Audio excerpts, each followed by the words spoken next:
썰렁한 침대 위에서 박정희 대통령은 눈을 떴다. 맞은편 벽에 걸린 고 유경수 여사의 커다란 초상화가 맨 먼저 시야에 들어왔다. 동창 밖으로 번지는 여명에 아내의 미소 띤 얼굴이 점차 또렷하게 드러나기 시작했다.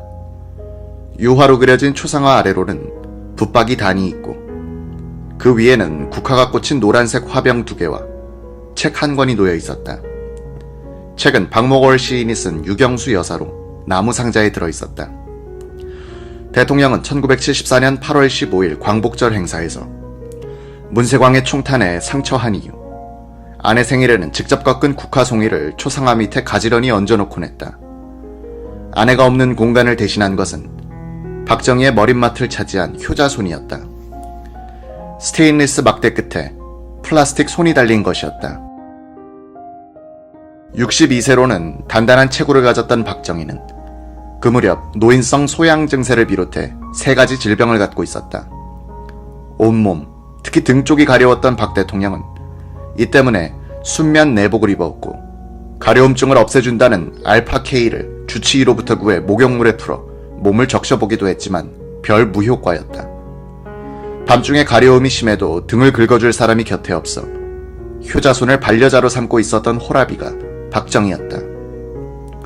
1960년대에 그는 축농증의 일종인 부비동염 수술을 받았으나 곧 재발했다.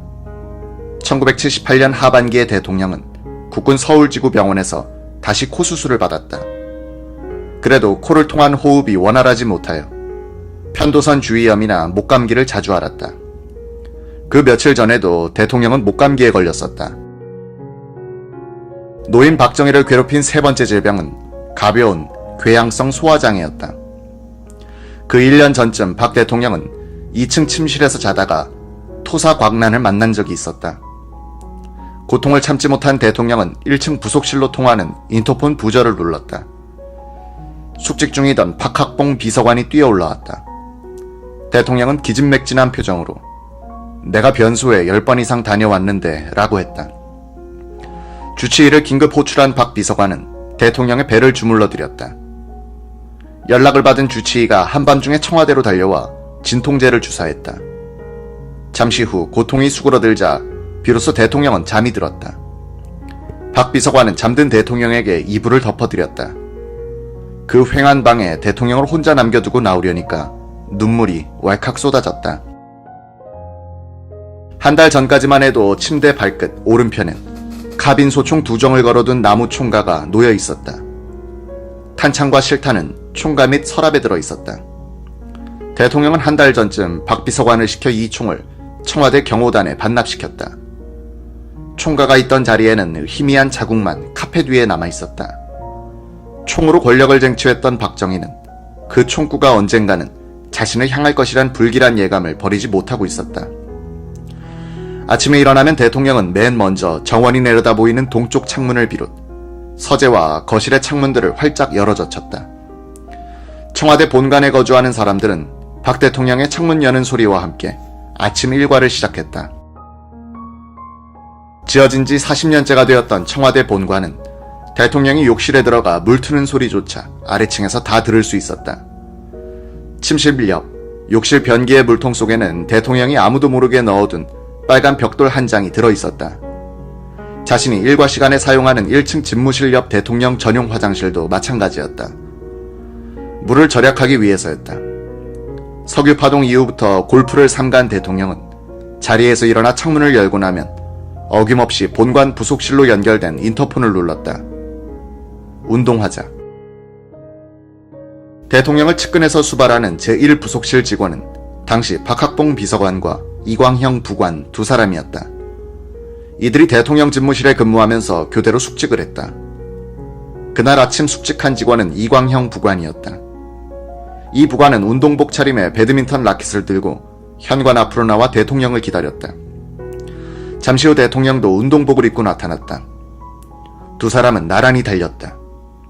청와대 본관을 빙 둘러쳐진 철망을 벗어나 동쪽으로 난 소로를 따라가면 상춘제가 나타나고 이어서 실내 수영장이 보인다. 석유파동 직후 대통령은 수영장에 물을 넣고 하면 돈도 많이 드는데 마루를 깔고 배드민턴이나 치도록 하자고 지시해 실내 수영장이 실내 배드민턴 경기장으로 바뀌었다. 환갑을 넘긴 대통령과 배드민턴을 치고 나면 젊은 이 부관도 땀으로 온몸을 적셔야 했다.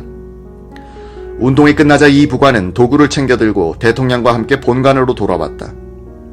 이날 대통령은 삽교천 방조제 준공식 행사에 참석하기로 일정이 잡혀 있었다.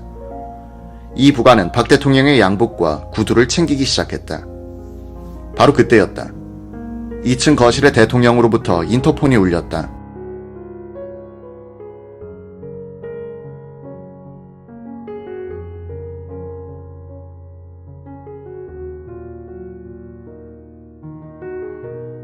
예, 이광형입니다. 어제 입었던 그 양복하고 구두, 그거 가져오게. 예, 알겠습니다.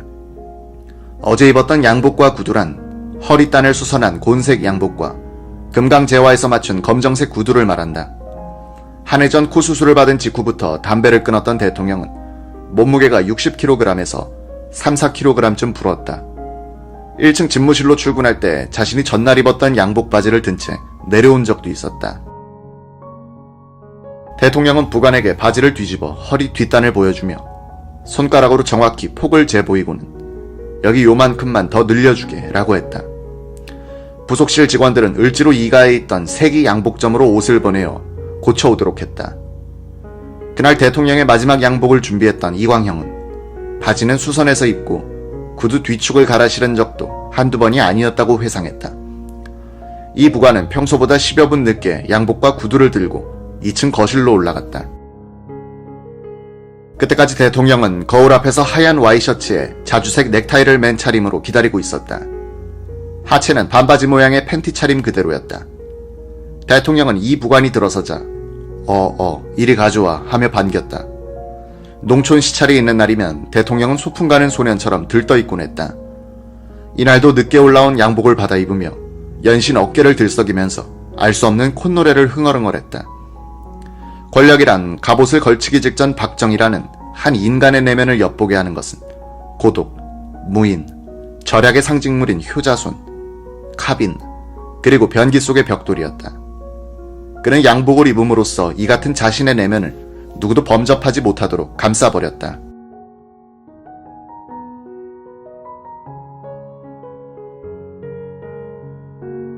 대통령과 아침 운동을 마친 이광형은 즉시 부속실로 돌아왔다. 웨이터 전영생이 주방에서 부속실 직원의 아침 식사를 쟁반에 담아 이광형에게 갖다 주었다. 부속실 직원은 대통령보다 먼저 식사를 하고 대통령보다 먼저 마쳐야 했다. 식사 도중에 대통령으로부터 인터폰을 받게 되면 부관은 입속에 든 밥을 얼른 손바닥으로 받아낸 다음 즉시 물로 입을 헹군 뒤 인터폰을 받곤 했다. 박 대통령 부속실에서는 3가지 장부를 유지하고 있었다. 가족 장부는 대통령을 제외한 2딸과 한 아들의 잡비 씀씀이를 다룬 것이었다. 1979년 10월에는 27만 9,388원이 지출됐다. 2층 내실 담당 가정부 미스 원에게 10만원, 신당동의 대통령 사저를 관리하고 있던 박환영 비서관과 아주머니에게 월급 이외의 보조비로 2만원씩, 선물인 듯한 동양란 구입비 3만 2천원, 지만생도의 콘택트 렌즈 구입비 5만원, 세탁비 2만여원 등이었다. 본관에는 식당이 있었다. 본관 근무자와 대통령 가족이 식사하는 곳이었다. 저녁에 대통령이 주관하는 수석 비서관 회식, 특별 보좌관 회식도 여기서 했다. 이 식당의 식료품 구입비는 1979년 8월에 80만 8,765원이었다. 박 대통령의 개인 지출을 기록한 장부에 따르면 그는 1979년에 약 70만원을 양복, 허리띠, 구두 구입비로 썼다. 10월 3일에 구두 3켤레 11만 2,200원, 8월 5일에 흰색 반바지 2벌 3만원, 허리띠 2만원, 5월 28일에 잠옷 4벌 2만원. 박 대통령 개인 잡비는 대통령 이름으로 된 통장에서 빼쓰고 입금해 두기도 했다. 1979년 초에 99,830원이 전년도에서 2월됐다가 10월 26일 현재 97,330원이 잔고로 남아있었다. 대통령은 아침 식사를 항상 2층 침실 옆 작은 식당에서 했다. 웨이터 전영생은 본관 1층 부속실 옆에 있는 주방에서 아침을 준비하고 나면 주방 옆으로 난 계단을 통해 2층 식당으로 음식을 날랐다. 대통령의 두 딸, 근영이 먼저 자리에 앉아 아버지를 기다리고 있었다. 2층 식당 한쪽 구석에는 전자 오르간과 토박기, 퉁소도 있었다. 대통령은 밤에 홀로 퉁소를 불기도 했다. 적막한 청와대 본관에 울려 퍼진 퉁소 소리는 애끓는 음률이었다고 한다. 1층에는 피아노가 놓인 작은 방이 하나 있었다. 대통령은 가끔 피아노 방을 찾아가 혼자서 황성 예터 같은 노래를 연주하기도 했다. 모든 직원들이 퇴근한 오후 6시 이후가 되면 525평의 본관에는 대통령과 두 딸, 그리고 숙직 당번인 부속실 직원, 그리고 경호원들만이 남았다. 청와대 본관에서 근무한 사람들은 일과 후를 적막 강산이라 표현했다. 외부 세계와 철저하게 차단된 이곳에서 대통령은 못다 본 서류를 열람하거나 국가의 중대사, 그리고 자신의 몫이었던 고독과 대면했다. 1960년대 중반, 대통령이 패기만만했을 당시에도 청와대는 항상 도시 속의 쓸쓸한 섬이었다. 그래서 대통령이 수없이 되뇌인 말이 있었다. 이 자들이 나만이 깊은 감옥에 쳐넣고 저희들은 마음대로 뛰어다니며 사사건건 말썽만 부리니. 이 고독의 섬에 아침이 찾아오면 대통령은 자신의 썰렁한 내면을 이불 개듯 걷어접고서 아무렇지도 않은 듯 정장 차림으로 가족들과 아침을 함께했다. 청와대의 아침 식단은 찌개와 멸치볶음 등 5가지 밑반찬이 전부였다. 대통령의 오른편으로는 조간신문들이 가지런히 놓여 있었다.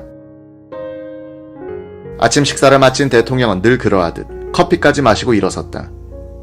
이때 근혜양이 선물로 들어온 족자를 들고 와 아버지께 보여드렸다. 대통령은 족자를 펴 벽에 걸어보더니 그 사람이 벌써 이렇게 됐나면서 흐뭇해했다.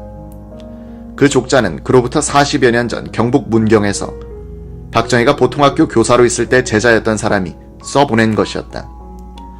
대통령이 2층 식당에서 가족들과 함께 식사를 하던 그 시간에 맞은편 비서실장실에서는 김계원 실장이 주재하는 수석 비서관 회의가 열리고 있었다. 매일 오전 8시부터 열리는 회의였다. 류혁인 정무 제1수석, 고건 정무 제2수석, 서석준 경제 제1수석, 오원철 경제 제2수석, 최광수 의전수석, 박승규 민정수석, 임방현 공보수석 비서관들이 참석했다. 매주 1회꼴로 대통령에게 친인척 관련 상황을 보고해온 박승규 민정수석은 비상계엄령이 펼쳐진 부산 지역의 민심 동향을 조사하고 올라왔었다. 그는 다음 날인 토요일에 대통령을 면담, 민심 동향과 함께 대통령의 친인척들에 대한 보고를 하기로 돼 있었다. 이날 수석 비서관 회의가 끝나자 김계원 비서실장은 박승규를 따로 불렀다. 박 수석은 이렇게 보고했다. 부산 지역에 계엄군으로 투입된 공수단 병력이 시민들을 때려 민심이 반정부적으로 돌아서고 있습니다. 내일 각하에게 그 사실을 보고할 때 김재규 부장과 차지철 경호실장의 불화에 대해서도 보고하시오. 특히 차 실장의 월권적 행동에 대해서 보고하시오. 김 실장은 그전에도 한번 대통령에게 차 실장이 정치에서 손을 떼도록 하셔야 되겠습니다 라고 건의한 적이 있었다. 박 대통령은 차 실장이 국회의원을 했기 때문에 정치를 잘 알아 라고 했다. 김 실장은 비슷한 건의를 다시 하기가 못해서 박 수석에게 그런 부탁을 한 것이었다.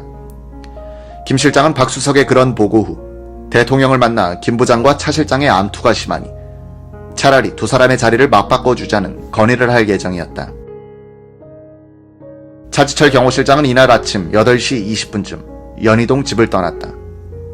차 실장은 두 부관을 데리고 있었는데 이날 그를 수행한 것은 이석우였다.